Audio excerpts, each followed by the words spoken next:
Good evening everybody. आज जो अपन topic start कर रहे हैं उसका नाम है एसी सर्किट्स। एसी सर्किट्स अपन ने एक बार पहले भी हल्का सा पढ़ लिया है। एसी सर्किट्स के अंदर हमने ऐसा पढ़ा था कि 7 तरीके के सर्किट्स हैं, क्योंकि हमारे सिलेबस में सिर्फ सीरीज हैं। पैरेलल हम पढ़ेंगे लेकिन सिलेबस में सिर्फ सीरीज है, तो उसके अंदर जो है वो 7 अलग अलग तरीके के सर्किट्स बन सकते हैं। क्योंकि एसी में 3 तरीके के कंपोनेंट्स हो सकते हैं। पहला रजिस्टर लग सकता है, दूसरा इंडक्टर लग सकता है, तीसरा कैपेसिटर लग सकता है। अब इन तीनों के कॉम्बिनेशन बनाओगे तो दो कॉम्बिनेशन बनेंगे।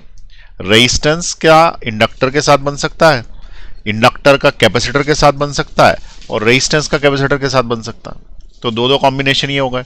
एक ऐसा भी हो सकता है कि तीनों एक साथ लगा दिए जाएं, तो कुल मिला के 7 तरीके के सर्किट्स हो गए। इंडिविजुअल आर, एक अकेला आर लगा हो, अकेला एल लगा हो, अकेला कैपेसिटर लगा हो, दो लगे हों, यानी 6 हो गए, और एक तीनों लगे हों, तो कुल मिला के 7 तरीके के सर्किट्स हैं। इसमें समझने के लिए पहले 3 सर्किट्स इंपॉर्टेंट है, क्योंकि बचे हुए 3 सर्किट्स तो उन्हीं के कॉम्बिनेशन है, तो उसमें कोई बहुत ज़्यादा दिमाग नहीं लगाना। तो पहले 3 जो सर्किट्स हैं वो अपन ध्यान से देखेंगे और उनको हम डिराइव भी करेंगे कि उसमें वो क्या बताना चाह रहा है, वोल्टेज आगे जा रहा है कि करंट आगे जा रहा है। तो इस तरीके का जो है वो हम उसमें देखते हैं। तो चलिए अपन पढ़ते हैं सर्किट्स, एसी सर्किट्स। तो यहाँ पे देखें 7 तरीके के सर्किट्स हैं जिसको मैंने यहाँ पे लिखा हुआ है। और एसी सर्किट की डेफिनेशन ये है कि the closed path followed by N alternating current is called an AC circuit. The closed path followed by alternating current is called AC circuit. यानी कि अल्टरनेटिंग करंट यदि क्लोज्ड पाथ फॉलो कर रहा है और रास्ते में उसे कोई भी कंपोनेंट मिल रहा है तो उस केस में वो एसी सर्किट कहलाएगा। और 7 तरीके के एसी सर्किट्स हमने पढ़ लिए या पता पड़ गए हमको। तो पहले नंबर पे जो है ओनली रजिस्टर। इसका मतलब इसके अंदर क्या होगा, एक रेजिस्टेंस लगा है और बस सीधे नीचे एसी का सोर्स लगा हुआ। तो ये वाला जो है ये ओनली रजिस्टर सर्किट है। ठीक। अगर किसी ने बोला कि ओनली इंडक्टर, तो सिर्फ एक इंडक्टर कॉइल लगी हुई है और यहाँ पर ये एसी लगा है। ठीक। ये एल कॉइल लगी हुई, हेनरी में नापते हैं इसको। उसके बाद कैपेसिटर, सिर्फ एक कैपेसिटर लगा है और नीचे एसी सोर्स लगा हुआ है। तो ये 3 तरीके के सर्किट हो गए। अच्छा, एक चीज मैं तुमको पहले भी बता चुका हूं, फिर से बता देता हूं। क्या होता है कि रजिस्टर, इंडक्टर और कैपेसिटर ये हमने डीसी में भी पढ़े थे। और उसके बाद हमने एलसी सर्किट, ये एलसी सर्किट है ना, LC inductor and capacitor, LC circuit, उसके बाद L R circuit, L R circuit, और उसके बाद आरसी सर्किट, ये भी हम पढ़ चुके हैं। ठीक है। लेकिन ये सब डीसी में पढ़ा हमने। एल आर सर्किट, उसके बाद आरसी सर्किट, और इनका कॉम्बिनेशन भी कर देते तो भी कोई फर्क नहीं पड़ता, तो एलसीआर सर्किट कहलाता, एलसीआर। अब ये जो भी पढ़ा है अपन ने डीसी में पढ़ा है, तो डीसी में इनका बिहेवियर अलग था। डीसी में जो कैपेसिटर था वो एनर्जी स्टोर करने का काम आता था, लेकिन यहां नहीं आएगा, यहां एनर्जी स्टोर ही नहीं कर पाएगा। रीजन क्या है कि एसी साइकिल कभी प्लस चलती है कभी माइनस चलती है। फ्रैक्शन ऑफ सेकंड में एनर्जी स्टोर होगी, फ्रैक्शन ऑफ सेकंड में उसको वापस देनी पड़ जाएगी। तो इस तरीके से अगर एनर्जी स्टोर करेगा और बार बार देगा तो एनर्जी स्टोर ही नहीं हो पाएगी। तो यहाँ कैपेसिटर जो है वो एनर्जी स्टोरेज के काम में नहीं आएगा, एसी में नहीं आता। इंडक्टर कॉइल जो है उसके अंदर फ्लक्स बदलेगा, और फ्लक्स बदलेगा कॉइल बार बार चिड़ेगी, और चिड़ेगी तो ये बैक ईएमएफ बनाएगी, करंट फेंकेगी। तो ये अलग तरीके से बिहेव कर रही है। जबकि हमने ये सब पढ़ा था कि डीसी में ये एक स्ट्रेट वायर जैसा बिहेव करती है। इसका मतलब यहाँ से करंट जाता है और सीधे सीधे गोल घूम के वापस आ जाता है, उसको पता ही नहीं पड़ता कि रास्ते में कोई मिला, क्योंकि स्ट्रेट वायर है, स्ट्रेट वायर से कुछ फर्क नहीं पड़ रहा। रेजिस्टेंस जैसा बिहेव करता। लेकिन यहाँ क्या होता है कि एसी के अंदर ये तीनों लोग रेजिस्टेंस के साथ रह के बिगड़ जाते हैं। और हो कैसे जाते हैं, रजिस्टर जैसे ही हो जाते हैं। इनका कैरेक्टर ही रजिस्टर जैसा हो जाता है। रजिस्टर का काम क्या है, जो भी चीज हो उसका विरोध करना। करंट आएगा तो उसकी स्पीड ब्रेक कर देगा, दिखता भी स्पीड ब्रेकर जैसा है, तो ये करंट कम कर देगा। ऐसा का ऐसा इंडक्टर कॉइल भी क्या करेगी, अब रजिस्टर जैसा बिहेव करेगी, लेकिन इसका जो रेजिस्टेंस है वो अब कहलाएगा इंडक्टिव रिएक्टेंस, और कैपेसिटर का जो रेजिस्टेंस है वो कहलाएगा कैपेसिटिव रिएक्टेंस। ठीक है। इनके नाम बदल गए पर काम वही है, उनका रेजिस्टेंस प्रोवाइड करना। तो यदि ओनली रेजिस्टेंस कॉइल है तो वो रेजिस्टेंस प्रोवाइड करती है, तो उसका नाम होता है रेजिस्टेंस। ठीक है। लेकिन इंडक्टेंस यदि रेजिस्टेंस प्रोवाइड करता है तो उसका नाम क्या होता है, इंडक्टिव रिएक्टेंस। ये मैं पहले भी लिखा चुका हूँ, सिर्फ एक बार रिवाइज करा रहा हूँ ताकि ये शब्द अच्छे से तुम्हारे दिमाग में आ जाए। और इसको लिखते काय से, इंडक्टिव रिएक्टेंस को XL से, और नापते काय में तो ओम्स में। रेजिस्टेंस को काय से लिखते हैं, R से, नापते काय में ओम्स में। यूनिट तो ओम ही आएगी ना सभी की। अच्छा बताओ कैपेसिटर को क्या बोलेंगे, कैपेसिटर जो रेजिस्टेंस प्रोवाइड करता है उसको क्या बोलेंगे, रेजिस्टेंस जो प्रोवाइड करता है उसको बोलेंगे कैपेसिटिव रिएक्टेंस, कैपेसिटिव रिएक्टेंस। ठीक, और इसको काय से लिखा जाएगा, तो इसको लिखा जाएगा X से, लेकिन C के साथ। और अगर ये दोनों भाई एक साथ आ गए, इंडक्टर और कैपेसिटर, तो ये दोनों ही रिएक्टेंस प्रोवाइड करते हैं। नाम अलग अलग है, एक का इंडक्टिव रिएक्टेंस, एक का कैपेसिटिव रिएक्टेंस है, तो मिलके जब ये रेजिस्टेंस प्रोवाइड करेंगे तो सिर्फ रिएक्टेंस प्रोवाइड करेंगे। तो हम इसको सिर्फ लिखेंगे कि ये दोनों मिलकर रिएक्टेंस प्रोवाइड कर रहे हैं, और लिखेंगे काय से, X से। ठीक है, जबकि इंडक्टर और रेजिस्टर यदि साथ आ गए, इंडक्टर और रेजिस्टर यदि साथ आ गए, तो इनका जो रेजिस्टेंस है उसका नाम होता है इम्पीडेंस। ठीक है, नाम ही बदले हैं, काम कुछ नहीं बदला, सब वही काम करते हैं, एक करंट का विरोध करना। ठीक है, अब उसके बाद रेजिस्टेंस एंड कैपेसिटर अगर आ गया साथ साथ, तो इसका नाम भी इम्पीडेंस ही होगा। Impedance is the property due to which it resist the flow of current through it, ऐसा मानो उसको। ठीक है, तो ये वाला जो है इसका नाम भी इम्पीडेंस है, जिसको अपन Z से लिखेंगे। और जब तीनों आ जाएंगे साथ में तो भी वो इम्पीडेंस ही कहलाएगा, तो इसको अपन Z से लिखेंगे। यहां तक समझ में आई बात, ये पहले भी बता दिया था। अच्छा, अब हमको पढ़ने सर्किट्स, तो अब एक एक करके डिटेल में पढ़ेंगे। ठीक है, सबसे पहले अपन पढ़ेंगे रेजिस्टेंस। ठीक है, रेजिस्टर्स वाला सर्किट, उसके बाद इंडक्टर, फिर उसके बाद कैपेसिटर, ये डिटेल में पढ़ेंगे। फिर इनके कॉम्बिनेशन कर करके बचे हुए 7 सर्किट हो जाएंगे। तो ये 3 ही तुम्हें ध्यान से समझने हैं कि 3 सर्किट्स में क्या पढ़ाया गया। तो सबसे पहले अपन हेडिंग डालेंगे ओनली रेजिस्टेंस सर्किट। जिसको नोट करना नोट कर ले, पॉज दबा दें। नीचे ले रहा हूं मैं, यहां पे पॉज दबा दें। चलिए अब हेडिंग डालें, आज का टॉपिक में स्टार्ट करें। रेजिस्टेंस, रेजिस्टर लिख दो, रेजिस्टर, ओनली रेजिस्टर। ठीक है, तो पहली चीज इसका डायग्राम क्या बनेगा, तो रेजिस्टर बना देंगे।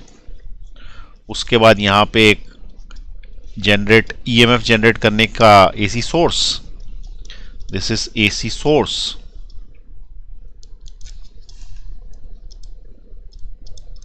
ठीक है, तो ये हमने जो पहली चीज बनाई वो क्या बनाया, डायग्राम बना दिया इसका।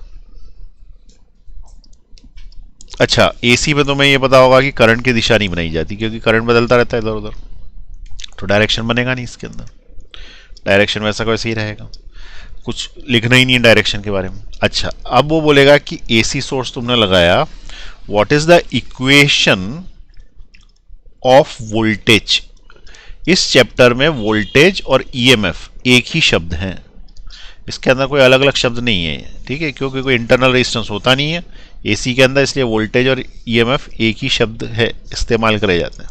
तो कभी मैं वोल्टेज बोल दूंगा, कभी मैं ईएमएफ बोल दूंगा, तो उसमें कंफ्यूज मत होना, दोनों एक ही बात है।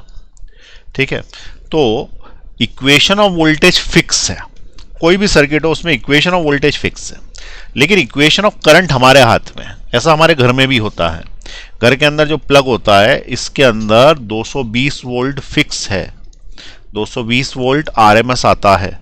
लेकिन मेरी इच्छा होगी तो मैं इससे 1 एम्पियर करंट ले लूंगा, मैं 0.1 एम्पियर ले लूंगा, मैं 0.01 एम्पियर ले लूंगा। अगर मुझे छोटा बल्ब चलाना होगा तो 0.01, दिवाली की सीरीज वाला। अगर ट्यूबलाइट जलानी है तो 0.1, और अगर मुझे एसी चलाना है तो 1 एम्पियर। इसका मतलब जैसे जैसे इंस्ट्रूमेंट बड़ा होता जाएगा, ज़्यादा पावर खींचता जाएगा, वैसे वैसे करंट बढ़ेगा, वोल्टेज नहीं बढ़ेगा। क्योंकि पावर का फॉर्मूला क्या है, power is equal to VI। Voltage तुम्हारा कांस्टेंट, पर करंट बढ़ा दोगे तो पावर बढ़ जाएगी वॉट में, इसलिए जो है वो करंट की इक्वेशन वेरिएबल रखेंगे अपन, वोल्टेज की इक्वेशन कांस्टेंट रखेंगे। तो वोल्टेज की इक्वेशन 7 के 7 सर्किट में एक ही आने वाली है, और वो आने वाली है V is equal to V0 sine omega T.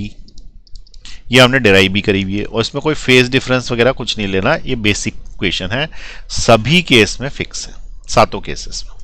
लेकिन करंट की इक्वेशन हर बार चेंज होगी। तो इक्वेशन ऑफ करंट यदि तुमसे निकालने के लिए पूछे तो उस केस में तुम क्या करना, ओम्स लॉ लगाना। ठीक है, क्या लगाना, ओम्स लॉ लगाना।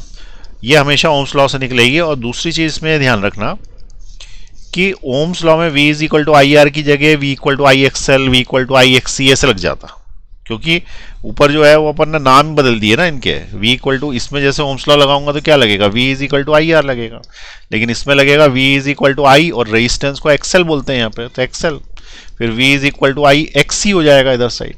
ये ओम्स लॉ ऐसे लगेगा। इसमें आएगा तो इसमें आएगा V is equal to I X सिर्फ, V is equal to I Z. ठीक है, समझ में आ रहा है ओम्स लॉ का डिफरेंट रूप। तो V is equal to I Z, यहाँ पे भी V is equal to I Z. ठीक, V वही है लेकिन नाम बदलते हैं किसके, रेजिस्टेंसेस के, इसलिए ओम्स लॉ अलग अलग हो जाता है। अब यहाँ पे ओम्स लॉ लगाएंगे करंट निकालने के लिए, हम क्या बोलेंगे, apply Ohm's law. Ohm's law, Ohm's law क्या बोलता है कि यदि सर्किट का करंट I है और वोल्टेज V और रेजिस्टेंस R है तो इस तरीके से रिलेट हो जाएगा। तो जहां पे V लिखा हुआ है वहां पे अपन IR लिख सकते हैं, और जहां V0 लिखा हुआ है वो हम I0R लिख सकते हैं।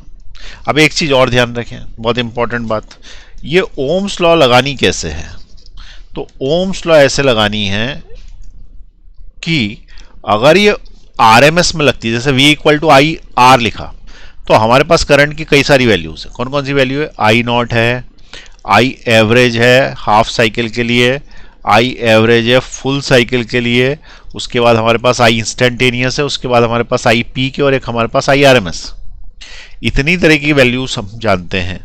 इस सब तरह की वैल्यूज में ओम्स लॉ इसी के अकॉर्डिंग लगेगा। जैसे मान लो किसी ने बोला ओम्स लॉ लगाओ किसके लिए, पीक वैल्यू के लिए, तो हम लगाएंगे V0, तो यहां भी I0। अगर किसी ने बोला आरएमएस के लिए लगाओ तो V is equal to I R, वैसे ही चलेगा, बस हो जाएगा यहाँ पे आरएमएस। अगर यहाँ आरएमएस लिया तो यहाँ भी आरएमएस ही आएगा। ठीक है, ये ऐसा नहीं होगा कि यहाँ आरएमएस ले लिया यहाँ पीक ले लिया, जो भी होगा वो ऐसा का वैसा ही लगेगा। चाहे तुम एवरेज के लिए लगाओगे V RMS equal to V average equal to I average into R. ठीक है, ये याद रखना ओम्स लॉ लगाने का नियम। ठीक है, क्या नियम है कि जो तुमने यहां लिया है उसी तरह दूसरी तरफ भी वही लेना है। अगर तुमने V0 लिया है तो V0 आएगा, यदि तुमने V RMS लिया है तो V RMS आएगा। तो ये तुम याद रखना ओम्स लॉ लगाने का नियम।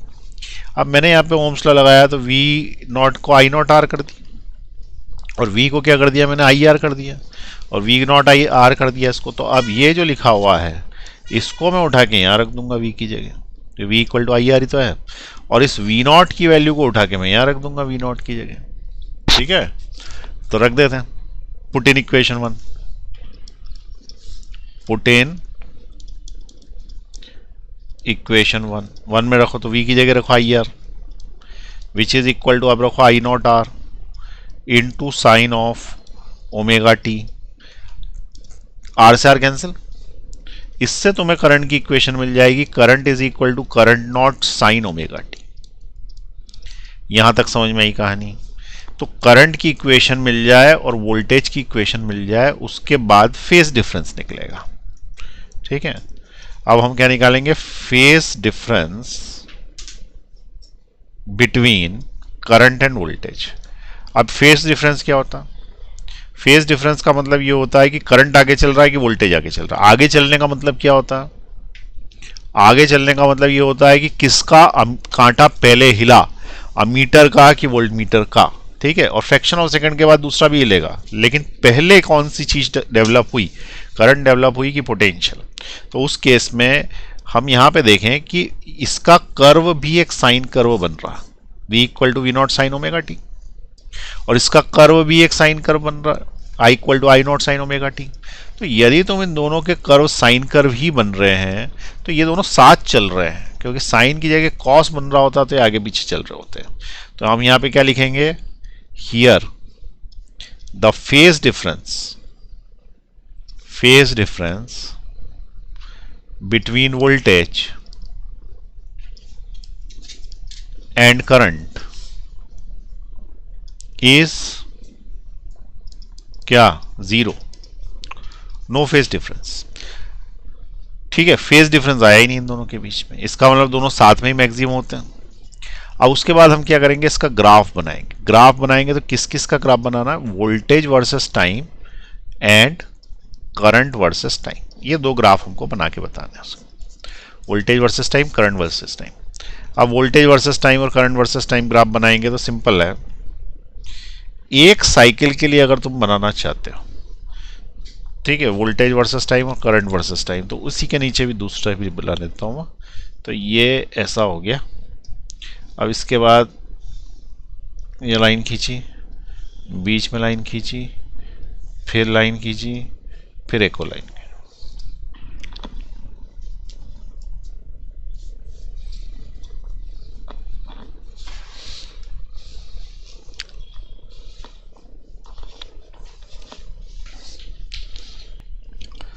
अब यहां पे क्या करो कि ग्राफ बनाओगे तो किसका बनाओगे, देखो वोल्टेज वर्सेस टाइम, इधर साइड क्या बनाओगे, करंट वर्सेस टाइम।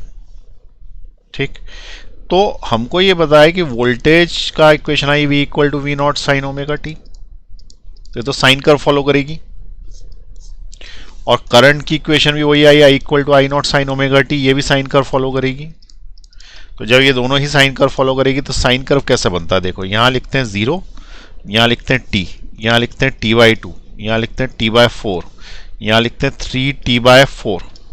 ठीक है भाई, सबसे पहले लास्ट में यहाँ पे क्या आएगा, 0 आएगा, और 0 से लेकर t तक फुल साइकिल है, यहाँ पे आधी साइकिल, आधी का आधा 1/4, उसका भी इन दोनों का आधा 3t/4, और ये करंट की पीक वैल्यू है, यहाँ पे ये वोल्टेज की पीक वैल्यू है, तो यहाँ पे एक लाइन और खींच दो ऐसी। ठीक है, और इसके ऊपर क्या लिख दो, पीक वैल्यू। पीक वैल्यू को अपन कैसे लिखते हैं, वी नॉट से लिखते हैं, ये वी तो ऊपर है, ये वी तो ऊपर है, ठीक है, और ये वी नॉट है, दिस इज वी नॉट। ऐसे कैसे, ये करंट जो है ना ये तो ऊपर है, इसका मतलब इधर साइड करंट बनाया मैंने, इधर साइड मैंने क्या बनाया, टाइम बनाया, इधर साइड टाइम बनाया, इधर साइड करंट बनाया, और यहाँ पे जो मैक्सिमम वैल्यू आएगी वो ये आएगी, और इस मैक्सिमम वैल्यू को क्या लिखोगे, आई नॉट लिखोगे। अच्छा, क्या ये माइनस में भी होता है, तो हाँ माइनस में भी होता है, तो फिर माइनस में भी बनाओ, इसको भी माइनस में बनाओ, और इसके ऊपर क्या लिख दोगे, माइनस आई नॉट, यहाँ क्या लिख दोगे, माइनस वी नॉट। आई बात समझ में, आप ग्राफ बना दो फटाफट। 0 से चालू होगा, साइन 0 0, साइन यहाँ पे ऐसा मान लो कि साइन 90 है, साइन 91, साइन 180 0, साइन 270 -1, और साइन 360 0। बस ये ग्राफ बन गया।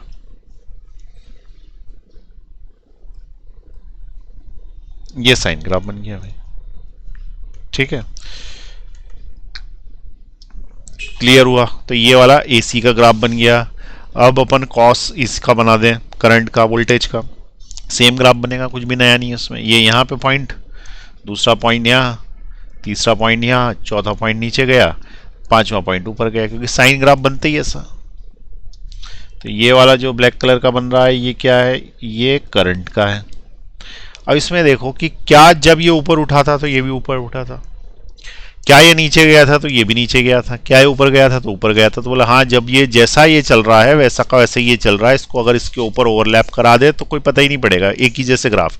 इसलिए इनके बीच में फेज डिफरेंस 0 है। किस किस के बीच में, वोल्टेज के बीच में और करंट के बीच में। अगर साइन ग्राफ यूं बने और दूसरा ग्राफ यूं बन जाए, यानी कि जब ये उठ रहा होता वो दब रहा हो, तो फेज डिफरेंस आता। ठीक है, फेज डिफरेंस है ना, आगे पीछे हो जाना। तो यहाँ पे there is no phase difference. तो ये अपना यहाँ तक का अपने को बना के समझाना। 5 पॉइंट बताया मैंने।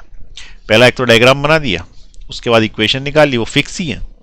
करंट निकाल दिया, करंट निकालने के बाद में फेज डिफरेंस बता दिया, और फेज डिफरेंस बनाने के बाद ग्राफ बना दिया। इक्वेशंस तो निकाल ही ली हैं। तो इतना हमने इस रेजिस्टेंस में कर लिया। चलिए अब आप इसको नोट कर लें, रेजिस्टेंस वाले हिस्से को। ये कौन सा था, circuit number 1। Circuit number 1, circuit number 1 क्या है, ओनली रेजिस्टर। ठीक है, सर्किट नंबर 1 क्या है, ओनली रेजिस्टर। लिख लें, this is circuit number 1, only resistor. Note कर लें भाई, पॉज का बटन दबाएं, नोट कर लें। नीचे ले रहा हूं मैं, पॉज का बटन दबाएं, नोट कर लें, और नीचे ले रहा हूं। पॉज दबाएं, नोट करें, और नीचे ले रहा हूं, बना ले दोनों ग्राफ, पॉज दबा दें।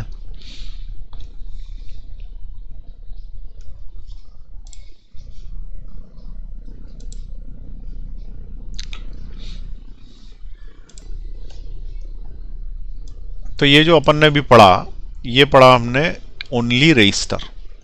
अब सेकंड जो सर्किट है उसका नाम है ओनली इंडक्टर, यानी सिर्फ एक इंडक्टर कॉइल लगा दें और सीधे सीधे उसको एसी सर्किट में लगा देंगे तो क्या होगा। ऐसे करके देखना मत, ठीक है ना, क्योंकि वो शॉर्ट हो जाता है, मैं कर चुका हूँ बचपन में। तो अगर, क्योंकि हम जो कॉइल यूज करते हैं ना उसमें कम टर्न्स होते हैं, ज़्यादा टर्न्स वाली कॉइल चाहिए और एसी का वोल्टेज कम हो तो हम एक्सपेरिमेंट कर सकते हैं, ठीक है। तो यहाँ पे जो है वो हम जैसे ही इसको लगाएंगे तो चूंकि रेजिस्टेंस पाथ का बहुत कम होता है और पाथ का रेजिस्टेंस कम होता है तो हीटिंग इफेक्ट बढ़ जाता है, हीटिंग इफेक्ट बढ़ जाने से वायर शॉर्ट हो जाता है, गर्म हो जाता है, वो गल जाता है उसका, ठीक है। तो इतना तेज एसी पे काम नहीं करना। तो अगर अपन एसी लगाएंगे तो उस केस में हम ये देखते हैं कि वोल्टेज और करंट की इक्वेशन क्या बनेगी जब सिर्फ इंडक्टर लगा रहेगा, ठीक है, और हीटिंग इफेक्ट कम हो तब, ठीक है ना। तो देखें इसके अंदर बेसिकली क्या होता है, ये जो पढ़ाया जा रहा है ना इसमें और प्रैक्टिकल करने में थोड़ा सा अंतर आता। हम जब पढ़ते हैं तो हम इंडक्टर कॉइल को क्या मान के चल रहे हैं, वो एक आइडियल कॉइल है, जबकि वास्तविकता में आइडियल नहीं रहती, उसमें रेजिस्टेंस होता। तो ये जो अभी अपन पढ़ेंगे ना इसके अंदर ऐसा तुमको लगेगा कि इंडक्टर कॉइल को लगा देने से हीट बनेगी नहीं, जबकि ऐसा नहीं है, हीट बनेगी उसके अंदर, ठीक है। तो अगर कोई तुमसे पूछे कि प्योर इंडक्टर कॉइल है तो हीट बनेगी क्या, तो उसका आंसर है नहीं। लेकिन ये पढ़ के अगर अपन ने एक्सपेरिमेंट करने की कोशिश करी तो शॉर्ट हो जाता है, जल जाता है, क्योंकि उसमें रेजिस्टेंस तो होगा ही। कोई सर्किट प्योरली एल सर्किट हो ही नहीं सकता, उसके अंदर एल आर सर्किट ही होता है, और एल आर सर्किट है तो रेजिस्टेंस है तो उसमें हीटिंग इफेक्ट आएगा और जूल्स इफेक्ट के कारण वो जल जाएगा और गल जाएगा, ठीक है। लेकिन यहाँ पे क्या है, आइडियल तरीके से पढ़ाया जा रहा है, मतलब ऐसा मान के चल रहे हैं कि कुछ भी नहीं है तो एल सर्किट में क्या होगा, ओनली एल सर्किट में, ठीक है। चलिए देखें, ओनली एल सर्किट बना देते हैं। सर्किट नंबर 2 लिखें, हेडिंग डालें सर्किट नंबर 2 ओनली एल।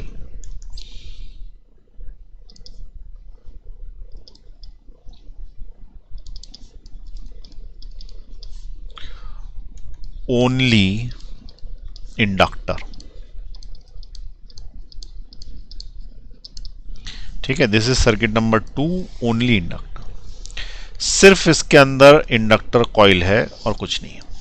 तो इसमें अपन 5 पॉइंट्स पढ़ते हैं। पहले तो अपन डायग्राम बनाते हैं उसका, तो डायग्राम तो सिंपल सा, उसमें कुछ बनाना क्या। तो नंबर 1 डायग्राम,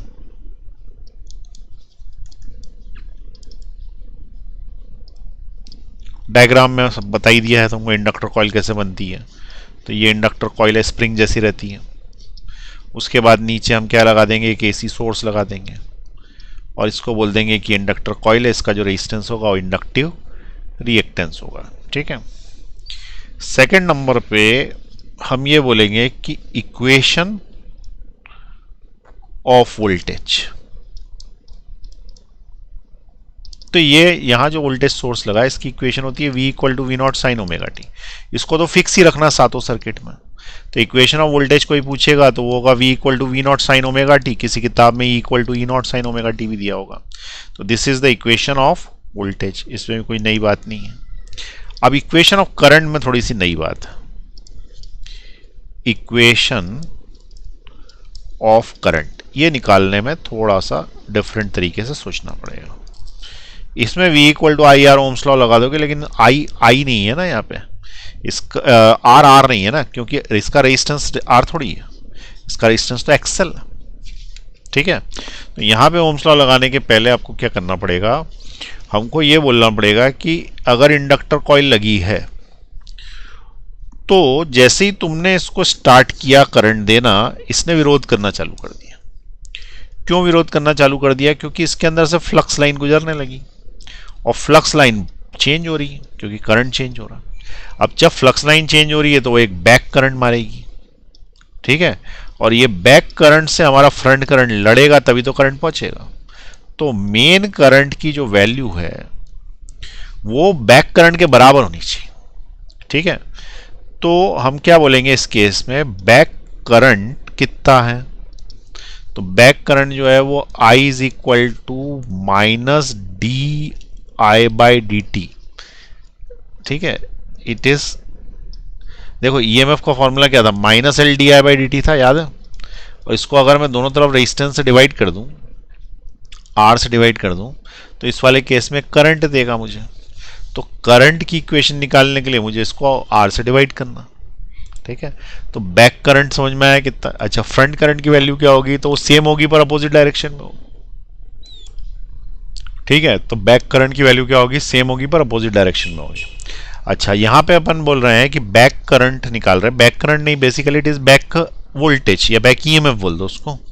तो ये ई का जो फॉर्मूला आया ये क्या है, बैक ईएमएफ है, ईएमएफ। अच्छा, इसका मतलब बैटरी को, बैटरी नहीं, ये इसका मतलब ये कॉइल जो है वो इतना ईएमएफ फेंकेगी, इतना वोल्टेज फेंकेगी।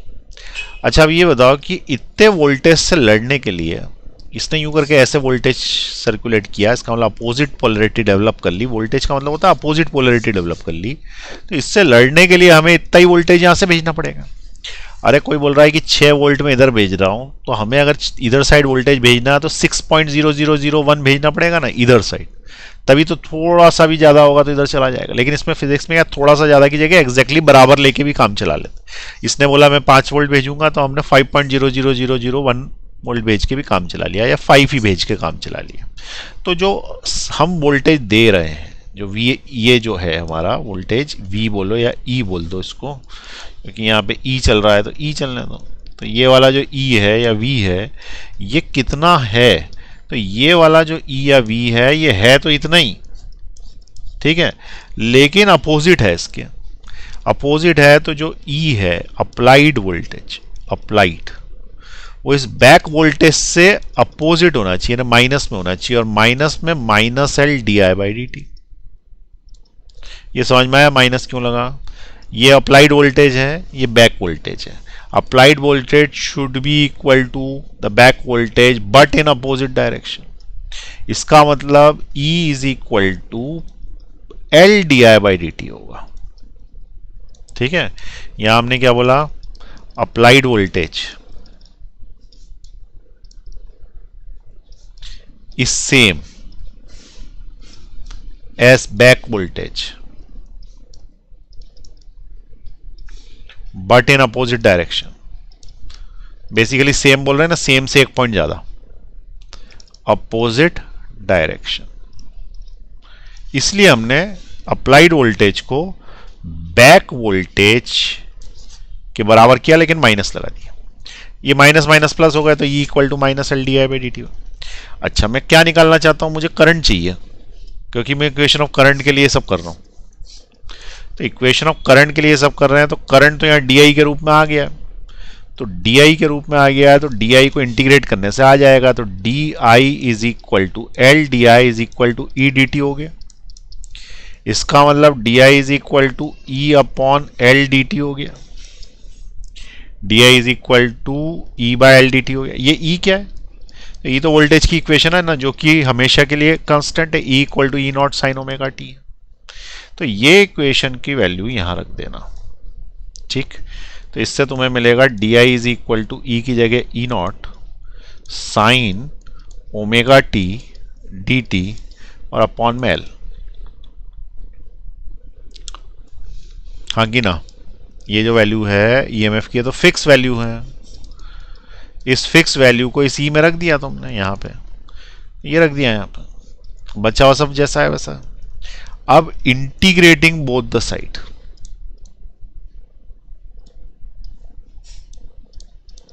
दोनों साइड को इंटीग्रेट कर दो, तो यहां पे मिलेगा integration of D I is equal to integration of E not by L sine omega T D T. अब बताओ, क्या मैं ई नॉट बाय एल बाहर ले सकता हूं, तो मना किसने क्या, ले लो। तो sign omega T D T. अब बोलो इंटीग्रेशन डी आई का क्या होगा, आई ई नॉट बाय एल ऐसा कैसा, साइन ओमेगा टी का इंटीग्रेशन बोलो। साइन ओमेगा टी का इंटीग्रेशन क्या होता है, कॉस ओमेगा टी होता है लेकिन माइनस में होता है, और अपॉन में इसका डिफ्रेंसिएशन करते हैं टाइम के रिस्पेक्ट में, तो टी का 1 होता है डिफ्रेंसिएशन, तो ओमेगा ही बचता है, वो ओमेगा अपॉन में आ जाता है। ये इंटीग्रेशन का नियम है। ठीक है, इंटीग्रेशन बहुत ज़्यादा नहीं चाहिए, लेकिन बस एक या दो फॉर्मूले चाहिए। अगर नहीं तुम्हें ज़्यादा समझ में आता तो रट लो इसको, साइन ओमेगा टी में साइन ओमेगा टी। अच्छा, इसका डिफ्रेंसिएशन होगा कॉस ओमेगा टी, और ओमेगा टी का डिफ्रेंसिएशन ओमेगा वो आगे आ जाएगा चेन रूल से, ये इंटीग्रेशन में अपॉन में आ जाता है। ठीक है, बस इतना सा अंतर है। वैसे इसको सब्सटीट्यूशन मेथड से करना रहता है, लेकिन इतना लंबा करने की ज़रूरत नहीं है। तुमने अगर इतना सा याद रख लिया कि इंटीग्रेशन में अपॉन में आ जाता तो फिजिक्स में काम चल जाता अपना। ठीक है, हम मैथ्स का काम नहीं देख रहे, मैथ्स में तो पूरा आना चाहिए, लेकिन फिजिक्स में काम चल जाता है इस फॉर्मूले से। तो ये अपॉन में ले लिया मैंने, तो यहाँ पे मैंने क्या लिखा, माइनस कॉस ओमेगा टी, और अपॉन में क्या लिख दिया मैंने, ओमेगा। आई बात यहाँ तक समझ? ठीक। अब आई इज इक्वल टू हो गया E not omega L, I equal to E not omega L. Minus आगे लगा है, लेकिन मैं इसको ब्रैकेट में ही ले रहा हूं, माइनस कॉस ओमेगा टी। अब देखो इक्वेशन ये जो आई है, ये इक्वेशन में माइनस में कॉस ओमेगा टी है। जब भी माइनस में कॉस ओमेगा टी आएगा, हम कंपेयर नहीं करा पाएंगे उसको। बेसिकली हमें इक्वेशन चाहिए रहती है साइन में। तो पिछली बार क्या हुआ था कि दोनों साइन में आ गई थी, तो बात हो गई थी। लेकिन इस बार क्या हुआ, एक साइन में आ रही है ईएमएफ की इक्वेशन, और जब अपन करंट की निकालने बैठे तो कॉस में आ गई, जबकि चाहिए दोनों साइन में, क्योंकि जब तक साइन में आएंगी नहीं हम कंपेयर नहीं कर पाएंगे। एक साइन एक कॉस में कैसे कंपेयर करें? तो उसके लिए क्या करो कि इतने हिस्से को साइन में बदलो, कॉस को, और माइनस में। तो उसके लिए तुम्हें क्वाड्रेंट सिस्टम आना चाहिए। क्वाड्रेंट सिस्टम ये बोलता है कि 4 क्वाड्रेंट्स होते हैं, उसमें ऑल, साइन, टेन और कॉस। इस वाले में साइन पॉजिटिव होता है, इसमें भी साइन पॉजिटिव होता है, तो ये दोनों क्वाड्रेंट तो चाहिए ही नहीं, मुझे साइन निगेटिव चाहिए, कॉस निगेटिव चाहिए सॉरी। ठीक है, तो ये वाले में साइन पॉजिटिव निगेटिव होता है, ये वाले में सारे पॉजिटिव होते हैं, इसमें साइन पॉजिटिव होता है, इसमें टेन पॉजिटिव होता है, इसमें कॉस पॉजिटिव होता है। मुझे कॉस निगेटिव में चाहिए, तो क्या करूं मैं? क्या मैं ऐसा लिख सकता हूं कि साइन 90 प्लस थीटा, और एक मुझे और बताओ साइन 90 माइनस थीटा। तो साइन 90 माइनस थीटा तो कॉस थीटा होता, और साइन 90 प्लस थीटा इस क्वाड्रेंट में आएगा क्योंकि ये 90 है। इसमें साइन पॉजिटिव होता और कॉस निगेटिव होता, तो ये कॉस थीटा ही होगा यार। ठीक है, साइन 90 प्लस थीटा क्या होता? Cos theta. तो 90 प्लस थीटा कॉस थीटा, और ये भी नहीं बन पाया। अब उसके बाद अगर मैं लिखूं कॉस में, लिखूं कॉस में, तो साइन, मुझे किसी भी तरीके से इसको कन्वर्ट करना है साइन में। ठीक है, और मेरे साथ समस्या क्या है, ओमेगा टी प्लस थीटा होना चाहिए या फिर sign omega T minus theta होना चाहिए, बस इतना।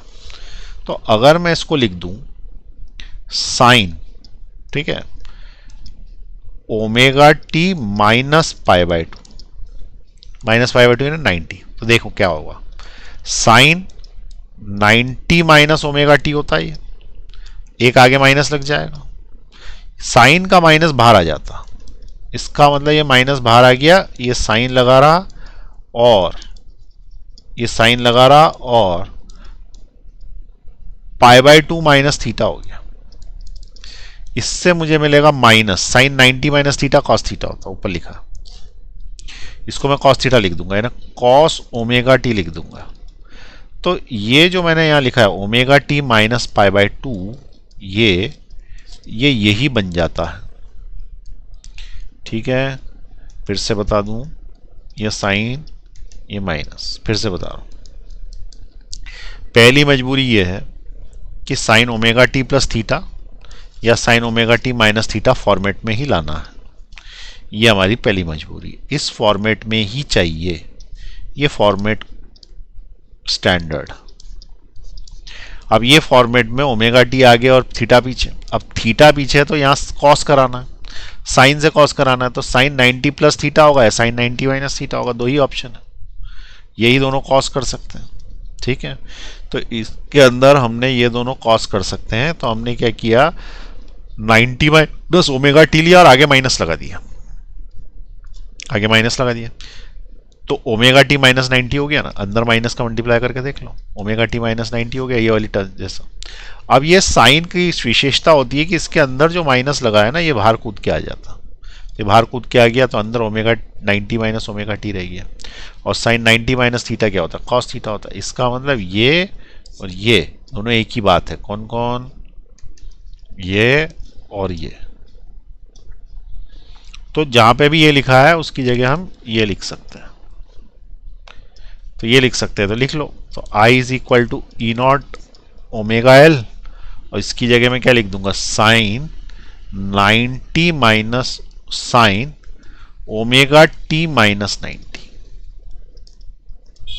ये वाली चीज यहां लिख दी है मैंने, साइन ओमेगा टी माइनस 90, क्योंकि इसकी जगह लिख दिया मैंने।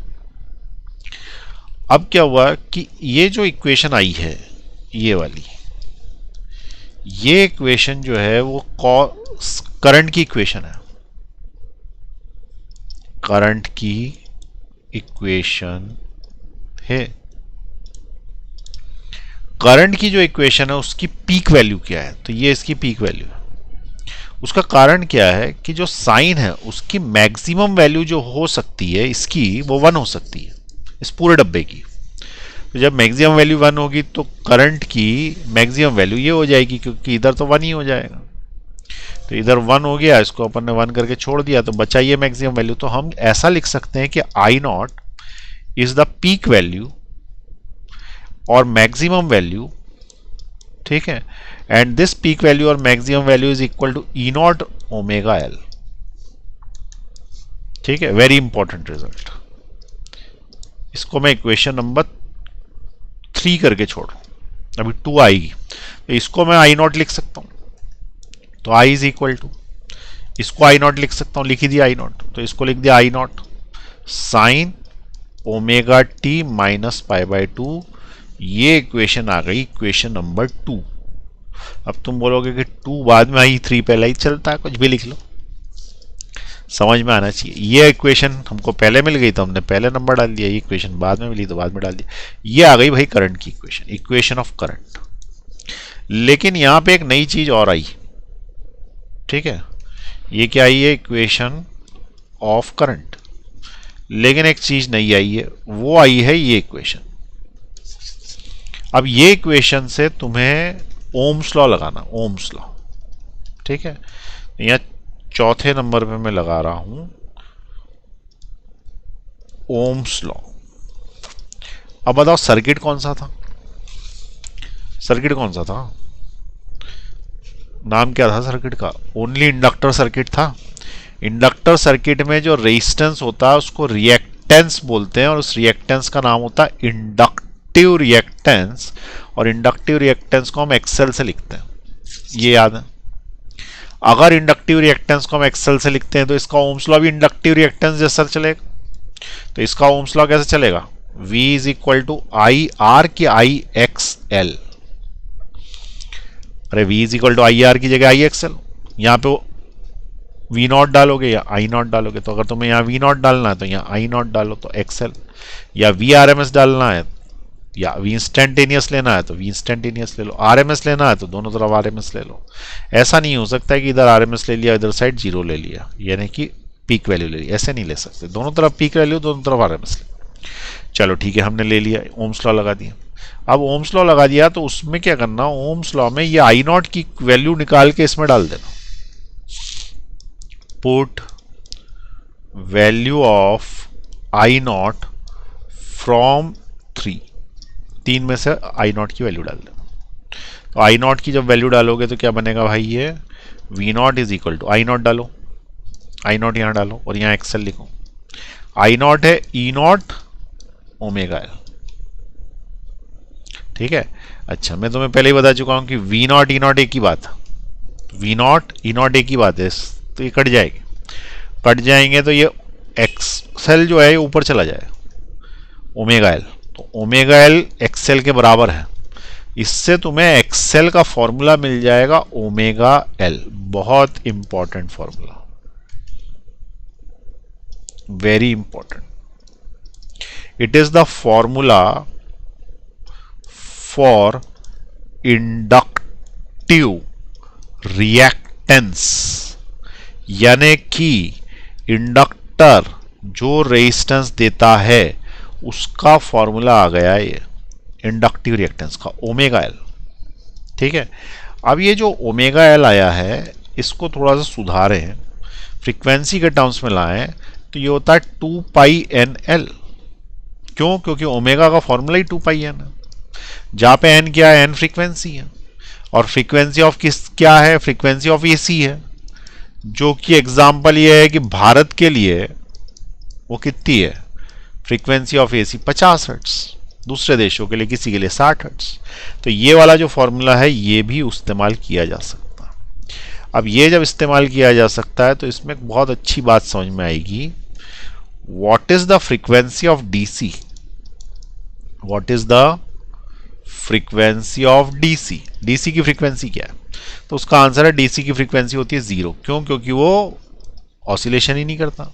जब ऑसिलेशन ही नहीं करता तो 1 सेकंड में कितनी बार ऑसिलेशन को फ्रीक्वेंसी बोलते हैं, तो 1 सेकंड में एक भी बार ऑसिलेशन नहीं करता। इसलिए what is the frequency of DC कोई पूछेगा तो हम बोलेंगे कि the frequency of DC is 0। अब फ्रीक्वेंसी की अगर डीसी 0 होती है तो for DC what is XL, what is XL? ठीक है, तो उसका आंसर है XL is equal to 2 pi N L, और एन बराबर 0 है। एन बराबर 0 है तो इससे क्या मिलेगा, एक्सएल बराबर 0 मिला। इसका मतलब inductor coil does not provide any resistance to the DC current. DC की बात कर रहे हैं ना अपन, तो inductor coil do not provide any resistance to the DC current. Inductor coil do not provide any resistance to DC current. इसीलिए तो अपन ने बोला कि DC करंट में सादे वायर जैसी बिहेव करेगी, कोई रेजिस्टेंस प्रोवाइड ही नहीं करेगी। अच्छा, मान लो कि एक क्वेश्चन दिया उसने कि इंडिया में और यूएसए में सेम इंडक्टर कॉइल लगाई, इंडक्टर कॉइल लगाई घर में, घर की बिजली में। समझ में आ रहा है ना देसी भाषा? कहां पर ज्यादा इंडक्टिव रिएक्टेंस मिलेगा, बताओ? तो उसका आंसर है कि भारत में फ्रीक्वेंसी 50 हर्ट्ज, इंडिया में, और यूएसए में जो फ्रीक्वेंसी है वो कितनी है भाई, 60 हर्ट्ज। और एक्सेल का फॉर्मूला क्या होता है, 2 पाई एन एल। तो जिस देश का एन ज्यादा वहां पे एक्सेल ज्यादा। तो एन कहां का ज्यादा है, यूएसए का ज्यादा है भारत से। तो भारत से यदि यूएसए का एन ज्यादा है तो एक्सेल ज्यादा है, तो हम क्या बोलेंगे, XL will be more in USA, more in USA than India for the same coil, for the same coil, एक ही कॉइल के लिए। ठीक, क्लियर हुई बात? तो ये हमको क्या पता पड़ गया कि इंडक्टिव रिएक्टेंस पता पड़ गया। अब उसके बाद वो बोलेगा कि भाई अब एक ग्राफ बना के बता दो किस किस के बीच में। तो वो इंडक्टिव रिएक्टेंस और कैपेसिटेंस के बीच में, इंडक्टिव रिएक्टेंस नहीं, हमको बनाना वोल्टेज के बीच में और करंट के बीच में। तो भाई ग्राफ बना देते हैं इसके अंदर, देखें ग्राफ कैसे बनाएंगे। यहां देखें, सबसे पहले हमको बनाना है वोल्टेज वर्सेस करंट, इसी के नीचे करंट वर्सेस टाइम। पहले बनाना वोल्टेज वर्सेस टाइम, न कि करंट। फिर टाइम ही का करंट के साथ बनाना, ऐसा ही पहले भी बनाया था। और सिंपल सी बात है कि इसके अंदर भी टी से ही स्टार्ट करना है। ठीक है, कहाँ से स्टार्ट करना? टी से, फिर टी का आधा, फिर टी का और आधा, और फिर टी का और आधा, फिर इसकी एक पीक वैल्यू, फिर इसकी भी एक पीक वैल्यू, फिर इसकी एक पीक वैल्यू, फिर इसकी एक पीक वैल्यू। ठीक है, यहाँ पे फिर से बनाते हैं। ये वाला अपना पॉइंट है 0, ये वाला टी, ये हो गया 0, ये हो गया टी, ये हो गया t/2, ये हो गया t/4, ये हो गया 3t/4, ये वाला t/2, t/4, और कितना हो गया 3t/4। यहाँ तक समझ में आई बात? अब देखें, सबसे पहले वोल्टेज का तो equation I v equal to V not sine omega T, या E equal to E not sine omega T. ये तो फिक्स है, तो जब फिक्स है तो इसका ग्राफ भी फिक्स है ना। तो इसका ग्राफ फिक्स है तो हम इसको क्या करेंगे, यूं ले जाएंगे ऊपर साइन ग्राफ, और ये यूं करके नीचे ला के यहाँ से यूं करके इधर मिला देंगे, साइन ग्राफ है। कुछ सोचना नहीं है इसके अंदर वोल्टेज, लेकिन करंट में हर बार आपको सोचना पड़ेगा। करंट की इक्वेशन लिखनी पड़ेगी यहाँ पे। तो I is equal to I not तो आया था, लेकिन उसमें पाए का कुछ चक्कर हो गया था, π/2 का, याद है? I equal to I not तो आया था, पर π/2 का चक्कर हो गया था। ये इक्वेशन आई थी current, I equal to I not sine omega T minus π/2। ठीक है, I equal to I not sine omega T minus π/2। अच्छा, इससे काम नहीं चले तो वो जो ओरिजिनल इक्वेशन कॉस में थी ना, वो चलेगी, वो ज़्यादा अच्छी है। तो I equal to I not, original equation क्या थी? ये थी। I इक्वल टू, इसको हमने बोला था I naught minus cos omega T. I equal to I naught minus cos omega T. ये इक्वेशन थी हमारी करंट की। ये ले लो या ये ले लो, इससे ज़्यादा आसानी से बन जाएगा ग्राफ। अब देखो इसमें ग्राफ देखो कैसे बनाते हैं, सिर्फ कॉस देखते हैं और माइनस देखते हैं, यानी कि कॉस एक्स का ग्राफ बनेगा माइनस में।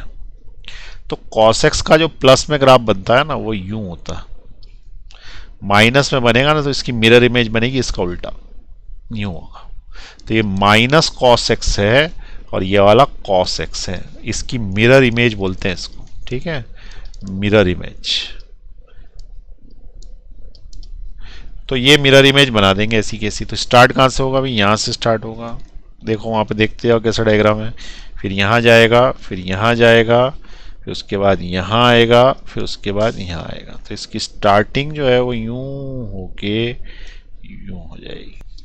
तो ये जो ग्राफ बना है, ये करंट वर्सेस टाइम का ग्राफ बना है। अगर ये वोल्टेज वर्सेस टाइम है तो ये करंट वर्सेस टाइम।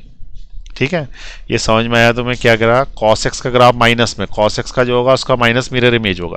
माइनस में हमेशा ही मिरर इमेज होती है।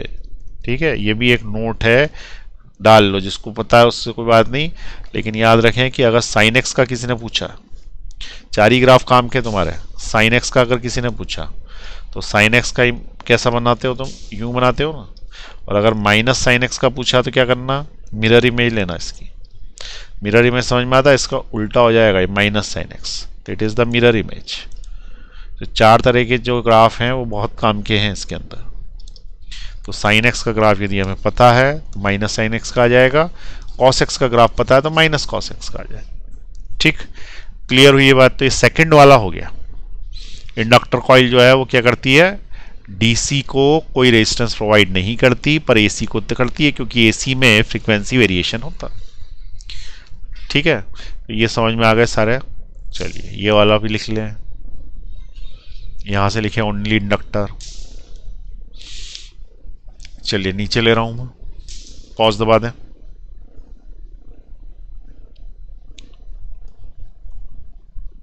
पॉज दबाएं और नीचे ले रहा हूं मैं, पॉज दबाएं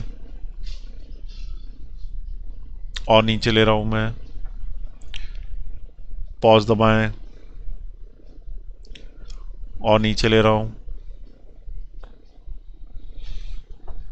पॉज दबा दें और नीचे ले रहा हूं मैं। नोट करते जाएं फटाफट। दबाएं पॉज और नीचे ले रहा हूँ, पॉज दबाएं, ग्राफ बना लें, इंपॉर्टेंट है ग्राफ, और नीचे ले रहा हूँ, इसका भी ग्राफ बना लें और ये लिख भी लें, मिरर इमेज वाला कंसेप्ट भी लिख लें कहीं पे साइड में।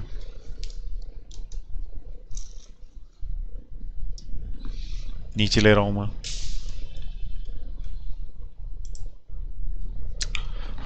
तो ये आपको समझ में आए, 2 सर्किट्स अपन ने पढ़ लिए हैं। कुल मिला के कितने सर्किट्स हैं? 7 सर्किट्स। तो अब इसके अंदर से बचे हुए जो सर्किट है वो अपन अगली क्लास में लेंगे।